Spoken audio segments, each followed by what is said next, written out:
मुझे एक बार तो ऐसा लगता था कि यार हम किसान में क्यों जन्मे, मतलब किसान के घर क्यों हम क्यों बड़े आदमी के घर नहीं आए। मैंने देखा कि मैं किसान बैकग्राउंड से हूँ, मेरे कपड़े अच्छे नहीं, मैं अच्छी तरह बोल नहीं पाता था और इंग्लिश मुझे आती ही नहीं थी। घर वाले बोले चलो ठीक है, हम 1 लाख रुपए देने के लिए तैयार हो तो हमारे लड़के को जॉब मिल जाएगी। पता चला कि वो फ्रॉड था। मेरे 1 लाख रुपए भी लेके गया और मेरे ओरिजिनल डॉक्यूमेंट भी लेके गया। मेरे दोस्तों ने एक लड़की के मैटर में मुझे फंसा दिया। जिस बॉम्बे में मैं ऑडिशन को जाता था, मुझे निकाल देते थे, उसी बॉम्बे के लोग, उसी बॉम्बे के न्यूज चैनल वाले मेरे घर तक आए।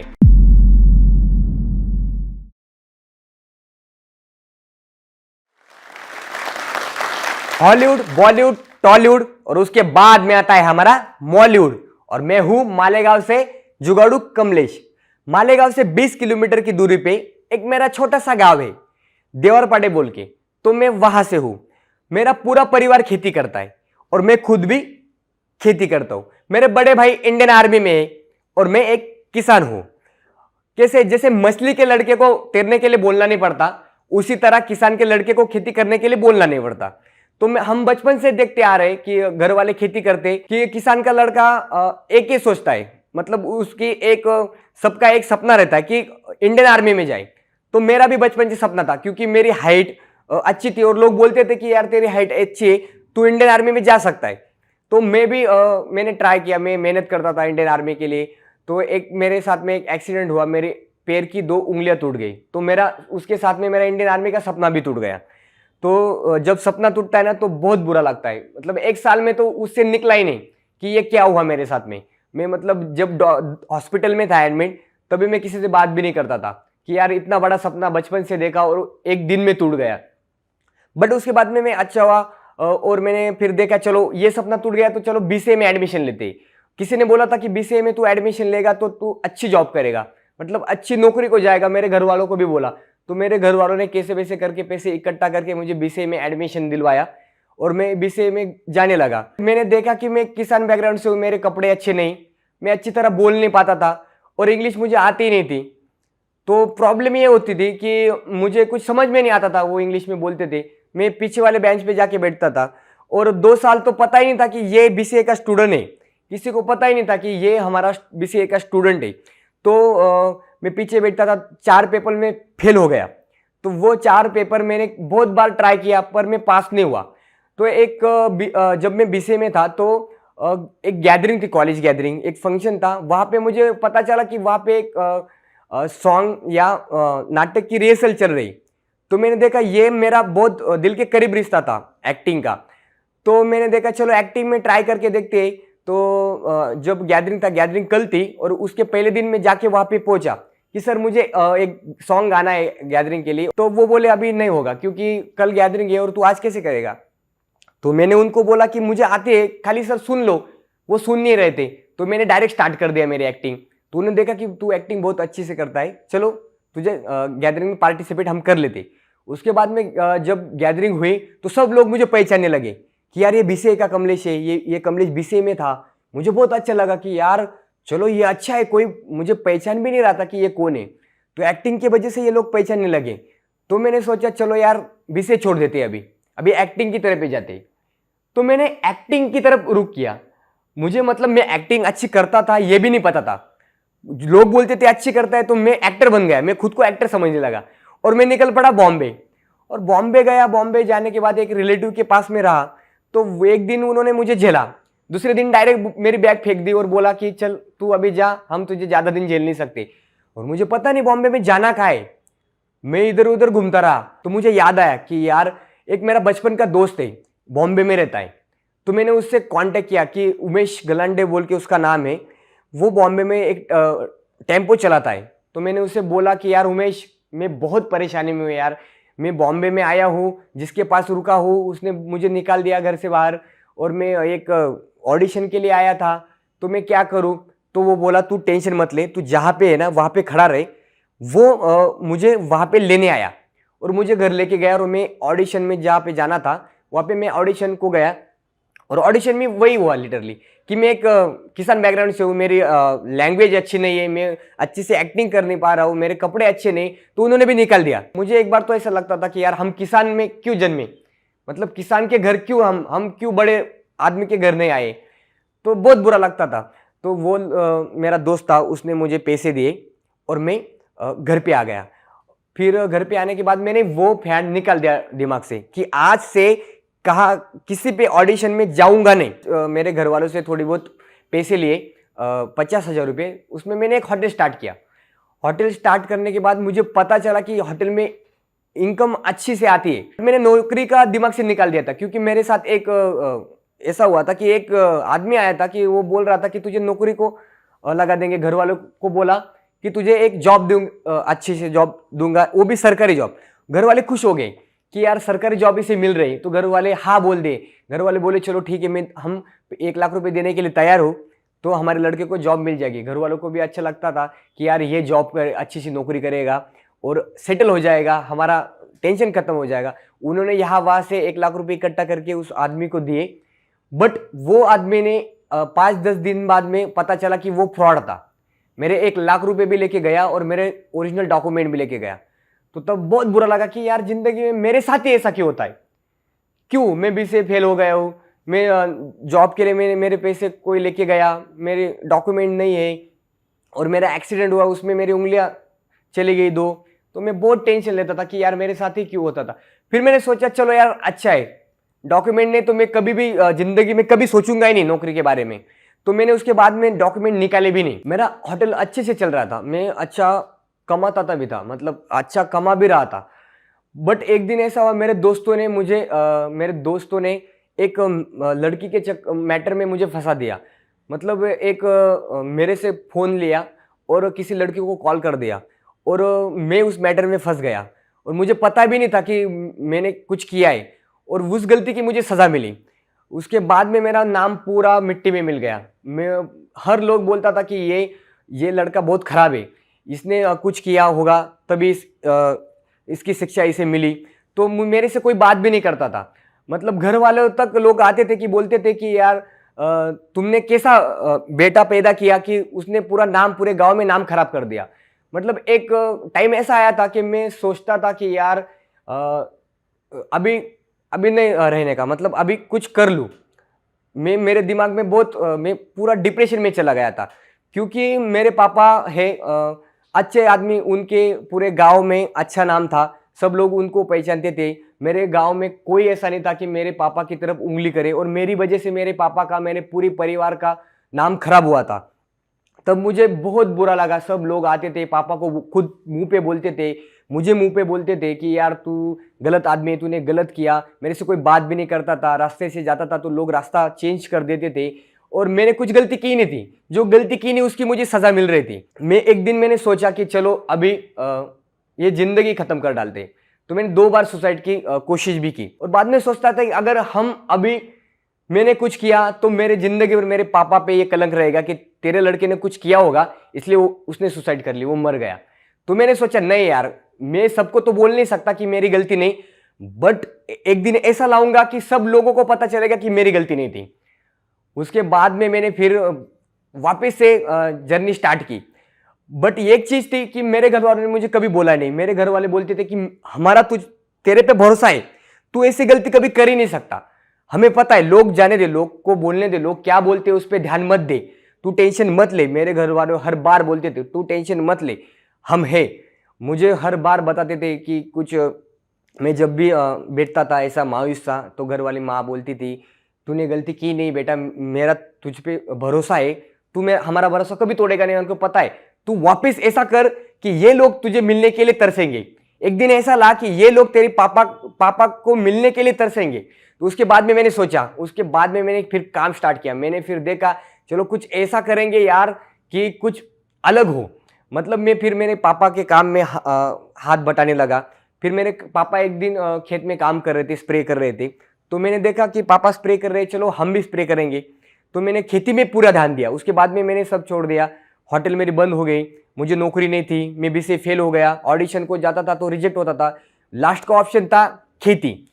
तो फिर मैंने पापा को देखा, पापा स्प्रे कर रहे थे, फिर पापा को बोला चलो मैं स्प्रे करके देखता हूँ। तो मैंने देखा जो 20 लीटर का पंप था, मैं मेरे पीठ पे लेके देखा तो मुझे पता चला कि कितनी बड़ी तकलीफ होती है। 20 लीटर का पंप पीठ पे लेके हम खेत में काम करते हैं तो बहुत पीठ में पेन करता है, अपनी गर्दन पेन करती है और रात भर नींद नहीं आती, और वो पेस्टिसाइड से मुंह के और वो जो अपने स्किन के प्रॉब्लम आते थे, वो मेरे पापा को प्रॉब्लम थे, बट मेरे पापा ने कभी बताया नहीं मुझे। मैंने सोचा कि मेरे पापा की तकलीफ अगर मैं दूर नहीं कर सकता हूँ तो मैं उनका बेटा रह के क्या फ़ायदा। तो फिर मैंने काम पे लगा, मैंने नरू को बुलाया, जो नरू मेरा बड़े भाई का लड़का है। तो वो मतलब कौन सा भी टाइम आए, मैं बुरे वक्त में भी उसने मुझे साथ दिया। वो सब लोगों ने साथ छोड़ दिया, सब कुछ नहीं थे, मेरे साथ में कोई नहीं थे। जब मेरा नाम खराब था तभी भी नरू था, और आज भी मेरे साथ में नरू है। मैंने नरू को बुलाया, फिर हमने प्लानिंग किया कि ऐसा ऐसा कुछ बनाएंगे। उसके बाद में मैंने एक मशीन बनाया। मशीन बनाने के बाद में फिर नरू ने एक वीडियो निकाली, और वो वीडियो मेरी वायरल हो गई।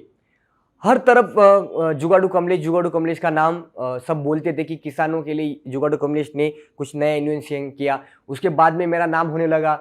जिस बॉम्बे में मैं ऑडिशन को जाता था, मुझे निकाल देते थे, उसी बॉम्बे के लोग, उसी बॉम्बे के न्यूज चैनल वाले मेरे घर तक आए। तब मुझे महसूस हुआ कि हमारे पास कुछ रहे ना रहे, हमारे कपड़े अच्छे नहीं, हमारे पास कुछ नहीं, बट हम किसान, हमने अगर सोचा कि कुछ करे, दिल में उम्मीद हो, तो हम कुछ भी कर सकते। बॉम्बे के लोग भी हमारे खेत में आ सकते। तो बॉम्बे के लोग खेत में आए, मेरे पापा की इंटरव्यू ली, मेरी इंटरव्यू ली। तब पता चला कि यार चलो ये कुछ अच्छा हुआ कि हम अभी से बॉम्बे नहीं जाएंगे, हम खेती में कुछ करेंगे। तब मुझे गर्व महसूस हुआ कि मैं एक किसान का बेटा हूँ, और मुझे इतना गर्व महसूस हुआ। मेरे पापा भी बोले, एक न्यूज चैनल में इंटरव्यू के लिए मेरे पापा ने बोला कि मुझे गर्व है कि कमलेश मेरा लड़का है। तब मुझे बहुत इतना अच्छा फील हुआ कि लाइफ में मैंने जो नाम खराब किया था, मेरे वजह से मेरे पापा का मेरा नाम खराब था, तो उस दिन मुझे लगा कि चलो मेरा नाम अभी कलंक मेरे ऊपर से मिट गया। तो उसके बाद में मेरी भी जर्नी स्टार्ट हुई। तो 10 साल तक मैं मेरे मशीन पे काम करता गया। मैं जो मेरे पापा को तकलीफ थी, मुझे जो तकलीफ थी, मैं वो तकलीफ दूर करने के लिए कुछ जुगाड़ बनाता था। नरू को आवाज़ दिया तो नरू आ जाता था, हम दोनों मिलके काम करते थे। उसके बाद ऐसे स्टार्ट हुआ। बट क्या था, नाम हुआ, न्यूज़पेपर में हर तरफ आर्टिकल छपने लगे कि कमलेश, एक जुगाड़ू कमलेश है, वो कुछ नया बनाता है जुगाड़। बट उससे खाली नाम हो रहा था। बट मेरी लाइफ जो थी 10 साल से वही थी। मुझे कुछ नया करने के लिए भी कुछ मिल नहीं रहा था, इन्वेंशन करने के लिए सामान भी नहीं मिल रहा था। मैं बहुत लोगों के पास गया कि मुझे हेल्प करो, मुझे कुछ बनाना है, बट कोई हेल्प नहीं कर रहा था। लोग बोलते थे यार क्या तू जुगाड़ करता है, तेरी लाइफ अभी तू इतना बड़ा हो गया, अभी तेरी शादी होगी। और लोग शादी के लिए आते थे तो बोलते थे लड़का क्या करता है। तो हम जब बोलते थे कि मैं किसान हूँ, तो लोगों का मुंह ऐसा टेढ़ा हो जाता था। मुझे वही समझ में नहीं आता था कि लोग ऐसा क्यों करते। हम किसान हैं, हम पूरी दुनिया को खिलाते, पूरी दुनिया को खाना हम खिलाते, पूरी दुनिया को कपड़े हम देते, और पूरी दुनिया हमारे वजह से चलती है, और हमें क्यों ऐसा करते हैं लोग। किसान बोले तो रिस्पेक्ट क्यों नहीं करते। अगर हम कुछ मार्केट में बेचने जाओ तो पूरी दिन हम, मेरे पापा, मेरी माँ, मैं और मेरा पूरा परिवार काम करता है, बट काम करने के बाद भी हमें कुछ मिलता नहीं। हम मार्केट में जाते हैं तो मार्केट में मतलब कोडी मोल जो कुछ भी भाव से हमें भाव मिलता है, जो मतलब हमने पूरे साल मेहनत की, उसका भी हमें कुछ मुनाफा नहीं मिलता था। मैंने सोचा यार क्यों ये ऐसा लोग क्यों करते, किसान को ऐसा क्यों देखते। तो मैंने सोचा कि यार किसान मतलब ये चेंज होना चाहिए। तो मैंने फिर मेहनत किया। उसके बाद में मैं 10 साल तक डटा रहा। मैंने एक ट्रैक्टर कैबिन भी मॉडिफाई किया। मैंने एक जो मुझे लगा कि इसमें मेहनत है तो वो मैं बनाने लगा। उसके बाद नाम होता गया। उसके बाद में फिर मुझे पता चला कि एक शार्क टैंक इंडिया ऐसा शो आ रहा है। तो मैंने सोनी लिव पे मैंने उसका ऐड देखा। तो मेरे जीजा जी है, तो उन्होंने मुझे बहुत हेल्प की।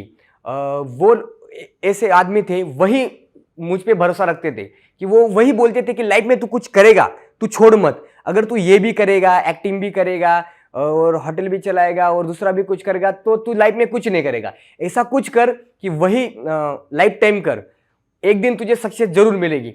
तो मेरे मैं जीजा को बोला कि जीजा जी की एक ऐसा शार्क टैंक इंडिया शो है, वो क्या है। फिर जीजा जी ने बोला कि ये इंटरनेशनल शो है, जहाँ पे हमारी बिजनेस आइडिया हम वहाँ पे प्रेजेंट करेंगे, तो वो लोग तुझे सपोर्ट करेंगे। और अगर उन्होंने सपोर्ट कर दिया तो हर किसान के तरफ किसानों के पास तेरी आइडिया, तेरा जुगाड़, इन्वेंशन जाएगा, और हर किसानों को तुझसे हेल्प मिलेगी। तू जो चाहता है तो वो शार्क टैंक इंडिया से जरूर होगा। तो जीजा जी ने जो पहला फॉर्म था वो इंग्लिश में था, वो मुझे कुछ पता नहीं था इंग्लिश में कैसे सबमिट करे, तो जीजा जी ने मेरा फॉर्म सबमिट करके दिया। और मुझे बाद में कॉल आई कि सर कॉन्ग्रेचुलेशन, आपका शार्क टैंक इंडिया में पहला फॉर्म जो है सिलेक्ट हो गया। मैं बहुत खुश हुआ कि इतना बड़ा चैनल, सोनी चैनल, वहाँ पे मेरा पहला फॉर्म सिलेक्ट हो गया। तो उसके बाद में सेकंड राउंड था, वो था एक पिच वीडियो, जो अपने बिजनेस के, जो अपने आइडिया के बारे में था, वो पिच करके 3 मिनट की वीडियो वहाँ पे सबमिट करनी थी। वो वीडियो के लिए भी मुझे पता नहीं था कि कैसे शूट करे। और एक मेरा दोस्त था अजिंक्य बोल के मजदे, वो मतलब ब्लॉग वगैरह बनाता था, तो मैंने उसे तुरंत बुला लिया कि अजिंक्य मेरी एक वीडियो बनानी है। तो उसने वीडियो बनाया, वो उसके बाद में हमने वो फॉर्म सबमिट किया और वो सिलेक्ट हो गया। उसके बाद में मुझे कॉल आया कि कमलेश आपका सिलेक्शन हो गया, आप ऑडिशन राउंड तक पहुंच गए। तो वहाँ तक तो मैं पहुंच गया हूँ, बट ऑडिशन राउंड बॉम्बे में था, और जो मैंने बनाया इन्वेंशन मशीन वो लेके मुझे बॉम्बे जाना था, और टाइम था मेरे पास कम, मेरे पास 5 दिन थे। और मेरा मशीन ऐसा था कि जुगाड़ जैसा था, मतलब वो उसमें भी मैंने कुछ चेंजेस करने के लिए मुझे टाइम नहीं मिला, किसी ने हेल्प नहीं की।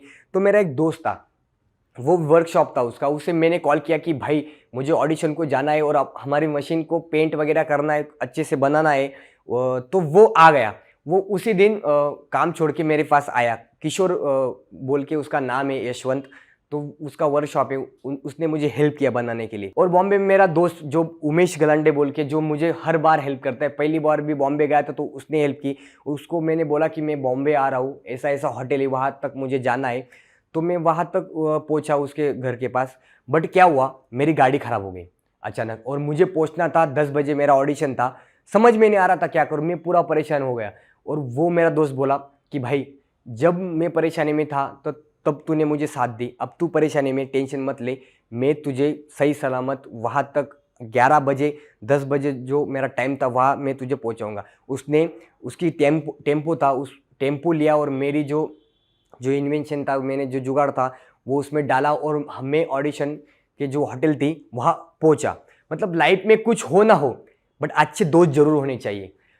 लाइफ में पैसा हो, कुछ अपने पास कुछ ना हो चलेगा, बट दोस्त अच्छे होने चाहिए, आप सक्सेस जरूर हो सकते हो। तो मैं ऑडिशन वहाँ पे होटल पे पहुँचा, तो बेचारे ने मतलब उसका काम छोड़ दिया, दिन भर में हमारे साथ रहा, हमारा ऑडिशन हुआ, वापस हमें गाड़ी में बिठा दिया और मैं घर चला आया। उसके बाद में मैंने सोचा ही नहीं, मुझे लगता ही नहीं था कि मेरा सिलेक्शन होगा, क्योंकि जो मैंने लोग देखे थे ऑडिशन राउंड में वो पूरे इंग्लिश बोल रहे थे, कोई इंग्लिश में प्रैक्टिस कर रहा है, किसी के पास लैपटॉप, अच्छे कपड़े, और वो अच्छे से बात कर रहा है। हमें तो पता ही नहीं था बोलना क्या है ऑडिशन में। हमारे पास ना सेल थी, ना हमारे पास नेट प्रॉफिट था, ना हमारे पास कुछ बताने के लिए इक्विटी था, ना हमारे पास कुछ ग्रोथ था, कुछ मार्जिन था, कुछ नहीं था। बट हमारे पास प्रोडक्ट था, और हमारे पास जो था वो कॉन्फिडेंस था, और मेरे वो नरू था। बस यही 3 चीज़ें मेरे पास थी। और मैं उसके बाद में मुझे कॉल आई कि सर कॉन्ग्रेचुलेशन, आपका जो लास्ट राउंड है स्टूडियो राउंड, उसमें सिलेक्शन हो गया। तो मैं तो मतलब मुझे सपना सा लग रहा था कि यार ये कैसे हुआ, मेरा सिलेक्शन हो गया। मैं बहुत खुश था, सामने इतने बड़े बड़े लोग बैठे हैं, उनके क्वेश्चन के जो आंसर है वो वही सेकंड में उनको देने हैं। बट मुझे पता नहीं था, बट एंटर करने के बाद मुझे यही पता था कि आज मैं वापस नहीं जाऊंगा, क्योंकि आज मैं वापस चला गया तो मेरा 10 साल का सपना टूट जाएगा, और मैं किसानों के लिए जो करना चाहता हूँ वो कर नहीं सकूंगा। मैंने डेमो दिया, उसके बाद में मतलब मेरा बिजनेस कुछ नहीं था, मेरे पास 0 बिजनेस था। तो वो शो ही बिजनेस के लिए था, और सब लोग आउट हो रहे थे, बट वो बोल रहे थे कि हम हेल्प जरूर करेंगे। और उसके बाद में लास्ट के 5 मिनट थे, पीयूष बंसल सर जो लेंसकार्ट के फाउंडर है, तो उन्होंने मेरी पूरी बात समझ ली और उन्होंने मुझे ऑफ़र दी। और ऑफ़र देने के बाद इतनी खुशी हुई कि मेरा पूरा 10 साल का सपना पूरा होने वाला था। आपने मुझे पे भरोसा रख के, मेरे प्रोडक्ट पे भरोसा रख के मुझे ऑफ़र दिया, तो मुझे बहुत अच्छा लगा। मेरा सब लोगों से, जो किसानों लड़के हैं, तो उनको एक कहना है, बताना है कि आप हार मत मानिए, और एक काम को छोड़िए मत। एक साल में कामयाबी नहीं मिलती, एक दिन में कामयाबी नहीं मिलती, पर एक दिन जरूर मिलती है। तो आप छोड़िए मत, आप कंटिन्यू करते रहिए, एक दिन जरूर आपको कामयाबी मिलेगी। और गर्व कीजिए कि हम किसान हैं और हम किसान के लड़के हैं। क्योंकि आप जो स्टॉक्स देख रहे हैं, जाहिर सी बात है कि आप अपनी जिंदगी में आगे बढ़ना चाहते हैं। ये जाहिर सी बात है कि आप अपनी ज़िंदगी को सीरियसली लेते हैं, आप वो सारे स्किल्स एक्वायर करना चाहते हैं जिससे आप ज़िंदगी में तरक्की कर सकें, लोगों से आगे बढ़ पाएं। और अगर ये सच है तो जोश टॉक्स का ही एक ऐप है जोश स्किल्स, जहां एग्जैक्टली इसी चीज़ को करने के लिए बहुत ही खूबसूरत बहुत सारे कोर्सेज बनाए गए हैं। कोर्सेज जो लाखों स्टूडेंट्स ऑलरेडी ले चुके हैं। ये कोर्सेज स्पेसिफिकली सिर्फ एजुकेशनल नहीं है जहां आप Excel skills, PowerPoint skills और ये सब सीख सकते हैं, बल्कि लाइफ स्किल्स भी हैं जहां आप पब्लिक स्पीकर कैसे बना जाए वो सीख सकते हैं, आप कॉन्फिडेंस कैसे एक्वायर कर सकते हैं वो सीख सकते हैं, आप हेजिटेशन के बिना कैसे बोलें वो सीख सकते हैं, आप अपनी पर्सनालिटी कैसे डेवलप कर सकते हैं वो सीख सकते हैं। हर एक कोर्स में डेली क्विजेज हैं, एक्सरसाइजेज हैं, एक बहुत ही खूबसूरत कम्युनिटी है जो आपको सपोर्ट करेगी, आपको इनकरेज करेगी। तो अगर आपको ये टॉक पसंद आया हो, जोश टॉक्स जो करता है वो पसंद है, तो आपको जोश स्किल्स भी बहुत बहुत ही फायदेमंद लगेगा। आज ही डाउनलोड करें जोश स्किल्स का ऐप और उनके कोर्सेज एक्सप्लोर करके अपनी जिंदगी को आगे बढ़ाएं। इस वीडियो के बारे में अपनी राय नीचे कमेंट सेक्शन में हमें बताएं और अपने दोस्तों के साथ ये वीडियो शेयर करना ना भूलें।